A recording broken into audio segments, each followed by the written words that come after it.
ಸಹಿಸಿಕೊಳ್ಳುವ ಸಂಧಾನ ಮಾರ್ಗವ ತೊರೆದು ಸೆಣಸುತ್ತಲೇ ಸತ್ತೆಯಲ್ಲೋ ಸುಲ್ತಾನ. ಸಹಿಸಿಕೊಳ್ಳುವ ಸಂಧಾನ ಮಾರ್ಗವ ತೊರೆದು ಸೆಣಸುತ್ತಲೇ ಸತ್ತೆಯಲ್ಲೋ ಸುಲ್ತಾನ. ಅಕ್ಕಪಕ್ಕದವರೆಲ್ಲರೂ ಒಪ್ಪಂದಕ್ಕೆ ಒಪ್ಪಿ ಪರಕೀಯರನ್ನಪ್ಪಿಕೊಂಡಾಗ ಸೆಟದೇಕೆ ನಿಂತೆ ನೀ ಒಂಟಿಯಾಗಿ. ವಯಸ್ಸಿತ್ತು, ಕನಸಿತ್ತು, ಕಸುವಿತ್ತು, ವಯಸ್ಸನ್ನೂ ಮೀರಿದ ಕಸುಬುದಾರಿಕೆ ಇತ್ತು. ಆದರೂ ಸಾವಿಗೆ ಸವಾಲು ಹಾಕಿ ಸಂಚಿನ ಸಂಚಕಾರದ ವಂಚನೆಗೆ ಒಡ್ಡಿದರೂ ಓಡಿ ಹೋಗದ ನಿನ್ನದು ವೀರಮರಣ. ನಿನ್ನ ನಾಡಲ್ಲಿ ನೀ ಕಂಡ ಕನಸುಗಳು ಕೈಗೂಡುತ್ತಿರುವಾಗ ಬಿಟ್ಟು ಹೋಗಬಾರದಿತ್ತಯ್ಯ ನೀನು ಅಷ್ಟು ಬೇಗ. ಅವರಾಸೆಗೆ ಅಡ್ಡಿಯಾಗದೆ ಆಂಗ್ಲರೆದುರಿಗೆ ಅಡಿಯಾಳಾಗಿ ಬಿಟ್ಟಿದ್ದರೆ ಕೊಟ್ಟು ಬಿಡುತ್ತಿದ್ದರಲ್ಲವೇ ನಿನ್ನ ಆಡಳಿತವ ಮರಳಿ ನಿನಗೆ. ಮೇಲಣ ಮರಾಠರು ಮತ್ತು ನೆರೆಯ ನಿಜಾಮನು ಆಂಗ್ಲರನ್ನಪ್ಪಿ ಒಪ್ಪಿಕೊಂಡಿದ್ದಕ್ಕೆ ಅವರ ತಲೆಮಾರುಗಳಿನ್ನೂ ತೇರುತ್ತಿರುವರು ನೋಡು ಸಿರಿತನದ ಸುಪ್ಪತ್ತಿಗೆಯಲ್ಲಿ. ನೀನೇಕೆ ಅಷ್ಟು ಅವಸರಿಸಿದೆ? ಆವರಿಸಿಕೊಂಡಿರಬೇಕು ನಿನ್ನ ಹುಲಿತನದ ಹೆಜ್ಜೆ ಗುರುತುಗಳು. ಹೋಗಬಾರದಿತ್ತು ನೀನು ಹೊಂಗನಸುಗಳ ಹೂತಿಟ್ಟು. ನಿನ್ನೊಳಗಿದ್ದ ಅಗಾಧ ಯೋಜನೆಗಳು, ಅಪಾರ ಅಧ್ಯಯನಾಸಕ್ತಿ, ಆಡಳಿತದ ಕನಸುಗಳು ಮತ್ತು ಆಧುನಿಕತೆಯ ಆವಿಷ್ಕಾರಗಳೆಲ್ಲವೂ ಅತಿಕ್ರಮಿಸಲಿಲ್ಲವೇ ನಿನ್ನ ಅತಿಯಾದ ಆತ್ಮವಿಶ್ವಾಸವ? ದಿನ ದಿನವೂ ಯುದ್ಧ ದಾಳಿಗಳೆಂಬ ದಗದಗಿಸುವ ಮನದೊಳಗೆ ಹೇಗೆ ಮೂಡಿ ಬರುತ್ತಿದ್ದವು ಕೋಟೆ ವಿನ್ಯಾಸದ ವಾಸ್ತು ವಿಷಯಗಳು? ಪ್ರತಿದಿನವೂ ಪ್ರಕ್ಷುಬ್ಧತೆಯಲ್ಲಿ ಪರಿತಪಿಸುವ ಪ್ರಜ್ಞೆಯಲ್ಲಿ ಅದೇಗೆ ತೂರಿ ಬರುತ್ತಿದ್ದಯ್ಯ ನಿನಗೆ ತಂತ್ರಜ್ಞಾನದ ಸೆಳಹುಗಳು? ವಿಕ್ಷಿಪ್ತತೆಯಲ್ಲಿ ವಿಚಲಿತಗೊಂಡು ವಿರಮಿಸದ ಮನದೊಳಗೆ ಒಡಮೂಡುತ್ತಿದ್ದವಾದರೂ ಹೇಗೆ ವಿಜ್ಞಾನದ ವಿಚಾರಗಳು?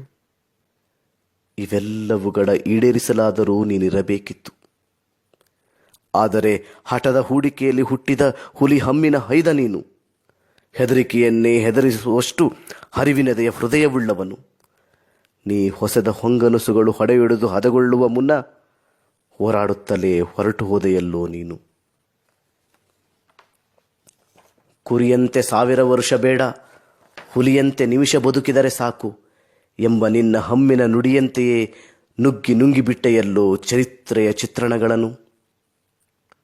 ದಶಕಗಳಷ್ಟು ಕಾಲ ದಣಿಮರೆಯದೆ ಹೋರಾಡಿ ಆಂಗ್ಲರ ಒಳ ಉಡುಪು ಹುರುಪುಗಳೆಲ್ಲವನ್ನೂ ಒದ್ದೆಯಾಗುವಂತೆ ಮಾಡಿದ ಧೀರೋದ್ದಾತ ದುಡಿಮೆಗಾರನು ನೀನು. ಹಾಗೆಯೇ ನಿನ್ನ ನೆಲದ ಜನಪದರ ಜಗತ್ತಿನಲ್ಲಿ ಜೀವಂತ ಲಾವಣಿಯಾಗಿ ಬಿಟ್ಟೆ.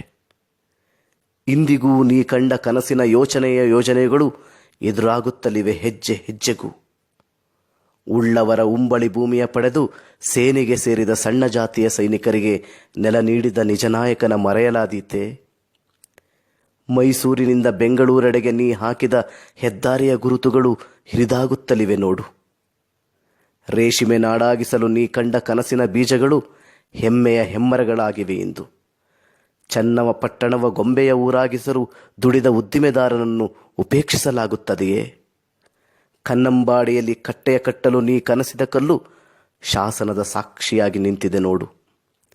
ಜಗತ್ತಿಗೆ ಕ್ಷಿಪಣಿ ತಂತ್ರಜ್ಞಾನವ ತೋರಿಸಿಕೊಟ್ಟ ದೂರಗಾಮಿ ದೊರೆಯ ಕಡೆಗಣಿಸಲಾದೀತೆ? ಇವತ್ತಿಗೂ ಉಳಿದ ನಿನ್ನ ಯೋಜನೆಗಳೇ ಇಷ್ಟಾದರೆ ಕುಡಿಯೊಡೆದೆಯೇ ನಿನ್ನೊಡನೆ ಕಮರಿ ಹೋದ ಕನಸುಗಳೆಷ್ಟಿರಬೇಕು? ಇರಬೇಕಿತ್ತು ನೀನು ಇಲಿಯಾಗಿಯೋ ಹುಲಿಯಾಗಿಯೋ ತುಡಿವ ಜನರ ದರ್ದಿಗಾಗಿ. ಟಿಪ್ಪು ಎಂಬ ಕನಸಿಗನೇ ನೀನೇನಾದರೂ ಅನ್ಯಧರ್ಮೀಯನಾಗಿದ್ದರೆ ಪ್ರತಿ ವೃತ್ತಗಳಲ್ಲೂ ನಿನ್ನ ಪ್ರತಿಮೆಗಳು ಪುಟಿದೆದ್ದು ನಿಲ್ಲುತ್ತಿದ್ದವು. ಆದರೆ ನೀ ಮನುಷ್ಯನಾಗಿ ಬಿಟ್ಟೆ. ಹಾಗಾಗಿ ಸಹಜ ಮನುಷ್ಯತ್ವದ ಗುಮಾನಿ ಗಿರಕಿ ಹೊಡೆಯುತ್ತಲೇ ಇರುತ್ತದೆ ಗತಿಸಿದ ಸತ್ಯದ ಗಾಯಗಳ ಮೇಲೆ. ಸತ್ತು ಬದುಕಿರುವ ನಿನ್ನ ಇತಿಹಾಸ ಪುಟಗಳನ್ನು ಗುಟ್ಟುಗಳ ಬಿಟ್ಟು ಪ್ರಾಂಜಲತೆಯಿಂದ ತಿರುವಿದರೆ ದೃಷ್ಟಿಯಿಟ್ಟು ಚೀತ್ಕರಿಸುವ ಚರಿತ್ರೆಗೊಂದು ಚಾಟಿಯೇಟು. ಚೀತ್ಕರಿಸುವ ಚರಿತ್ರೆಗೊಂದು ಚಾಟಿಯೇಟು. ಕನಾ ವಿಜಯಕುಮಾರ, ಶಿಕಾರಿಪುರ.